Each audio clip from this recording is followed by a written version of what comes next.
கிறிஸ்துக்கு அன்பான தேவனுடைய பிள்ளைகளை ஆண்டவரும் உலக இரட்சகருமான இயேசு கிறிஸ்துவின் இணையற்ற நாமத்தினாலே உங்கள் யாவரையும் வாழ்த்தி ஆசீர்வதிக்கிறேன். இந்த நவம்பர் மாதம் 20ஆம் தேதி மங்கள வார்த்தை நிகழ்ச்சி மூலமாக உங்களை நேரடியாக சந்திக்கிறது எனக்கு ரொம்ப ரொம்ப ரொம்ப ரொம்ப சந்தோஷம்.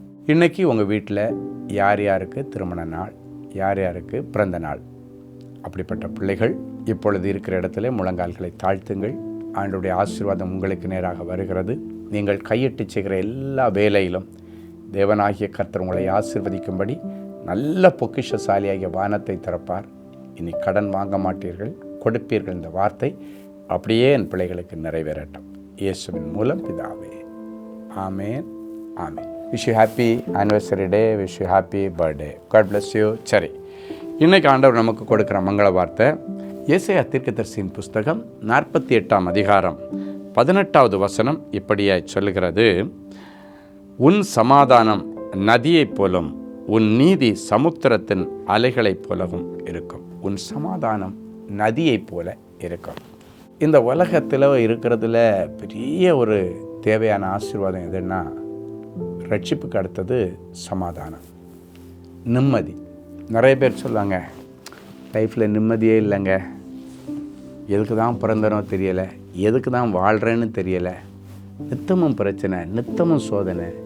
ஏதோ ஒரு நாள் சோதனை, 2 நாள் சோதனைன்னா பரவாயில்ல, லைஃபே பிரச்சனையில் தான் ஓடுது. சிலருக்கு வாழ்க்கையில் பிரச்சனை வரும், எனக்கு வாழ்க்கையே பிரச்சனை என்றெல்லாம் சொல்லி கொண்டிருக்கிற பிள்ளைகளே, இன்றைக்கி ஒரு மங்கள வார்த்தை. இனி உன் வாழ்க்கையிலே சமாதானம் நதியைப் போல ஓடும். நீரூற்று போல வரேன்னு ஆண்டவர் சொல்லலை, தண்ணி போல வரேன்னு சொல்லலை, ஆறு போல வரேன்னு சொல்லலை. நதி, பிரவாகித்து ஓடுகிற நதி.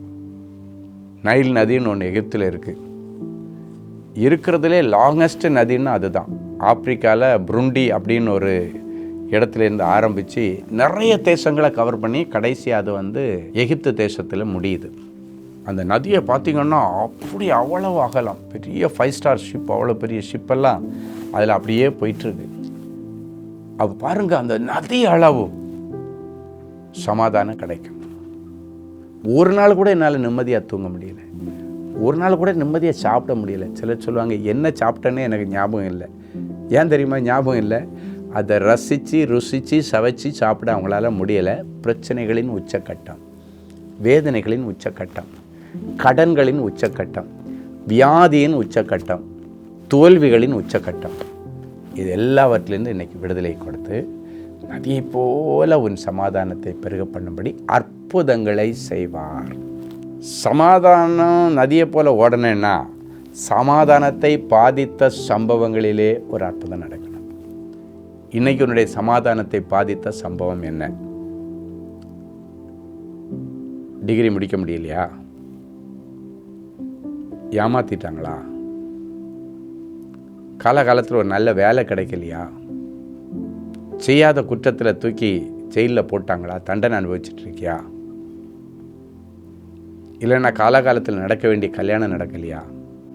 பல வருஷமாக குழந்தை இல்லாமல் இருக்கிறியா? வாடகை வீட்டிலே கஷ்டப்படுறியா?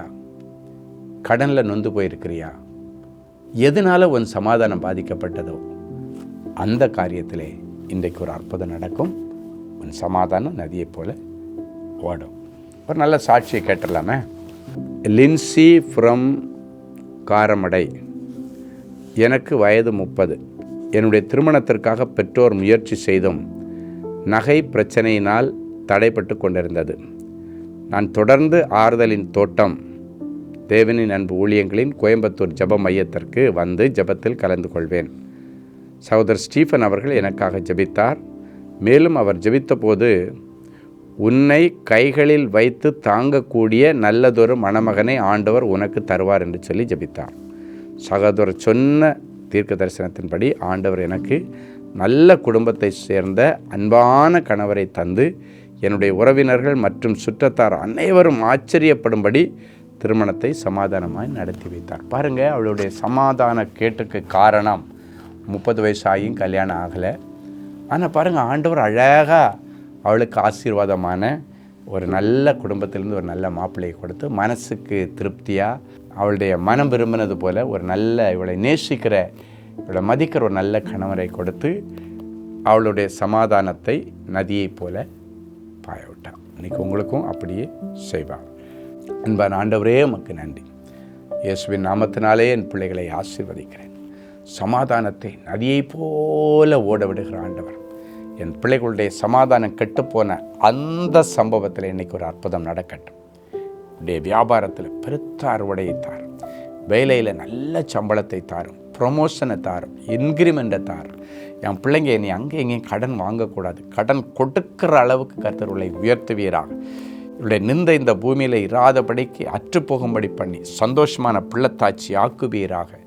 தடைகள் நீங்கி என் பிள்ளைகளுக்கு ஒரு நல்ல சொந்த வீட்டிற்கு வழி திறக்கட்டும். தடைகள் நீங்கி பிள்ளைகளுக்கு நல்ல திருமண காரியங்கள் இயேசுவுடைய தலைமையில் நடக்கட்டும். ஊழியத்தில் இருக்கிற எல்லா கஷ்டங்கள் மாறட்டும். ஊழியத்தில் சந்தோஷமாக ஊழியம் செய்கிற அளவுக்கு பரலோக மதங்களை திறக்கும்படி என் பிள்ளைகளை ஆசீர்வதித்து ஜெபிக்கிறேன். சமாதானத்தை பாதிக்கும்படிக்கு வந்த கொள்ளை நோய்களை ஆண்டவர் குணமாக்கி இந்த நிமிஷத்தில் எல்லா கொள்ளை நோய்களிலிருந்து என் பிள்ளைகளை விடுதலையாக்கி சமாதானத்தை தாரும். இவருடைய எல்லா தழும்புகளையும் உம்முடைய தழும்புகளினால நீர் குணமாக்கினதற்காய் உமக்கு நன்றி, உமக்கு நன்றி.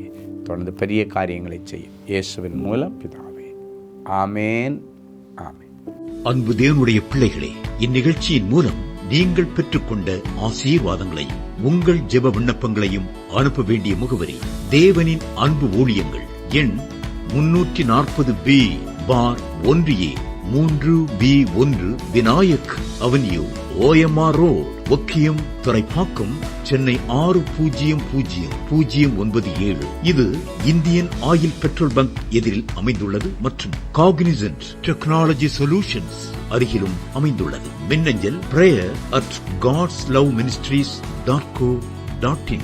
எங்களது இணையதளம் www.godsloveministries.co.in. மேலும் 24 மணி நேர ஜெப உதவிக்கு 044-5447-999 மற்றும் 9941150999 என்ற எண்களுக்கு தொடர்பு கொள்ளுங்கள். கர்த்தர் தாமே உங்களை ஆசீர்வதிப்பாராக.